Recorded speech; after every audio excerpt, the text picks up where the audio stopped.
রান্নাঘরে। তো এইটা একটা পদ হবে। অল্প সাদা তেল দিয়ে কালো জিরে ফোড়ন দিয়ে কটা রসুন দিয়েছি, আর কাঁচা লঙ্কা 3টে থেতে দিয়েছি, যেহেতু অল্প একটু লতি করব।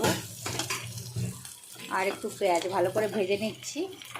আর চিংড়ি মাছ হলুদ লবণ দিয়ে মাখানো আছে, সেটাও ভাজা ভাজা হবে। একটু নাড়িয়ে চাড়িয়ে নিচ্ছি। আর লতিটা আজকে ভাপ দেবো না, একদম দেশি লতি, বাড়ির গাছের লতি, বাড়ির কচু গাছের লতি আর কি। তো ভাপ দেবো না, এইভাবেই রান্না করব। আর একটুখানি লেবু নিয়ে নেবো, বা লেবু ভাজার পরেও লেবুর রসটা দিয়ে দেওয়া যায়। দিয়ে দিলাম সামান্য একটু লবণ, যেহেতু একদম অল্প, বেশি লবণ দিলে খাওয়া যাবে না।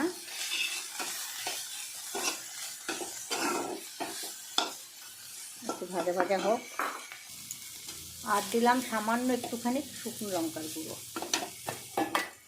সঙ্গে ভাজা ভাজা হবে। এটা ছেড়ে দিলাম, ভাপটা দিয়ে নিয়ে নিই।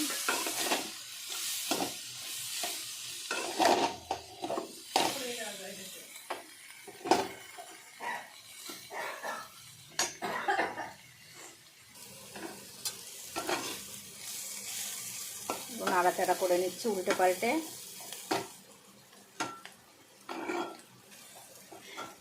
আপনারা চাইলে একটু ঢেকে দিতে পারেন, আমি আর ঢেকে দিলাম না, আস্তে আস্তে হচ্ছে একদম লো ফ্লেমে। ভাজা হয়ে গেছে, আমি নামিয়ে দেবো। সুন্দর একটা রেসিপি, খুব ভালো লাগে খেতে।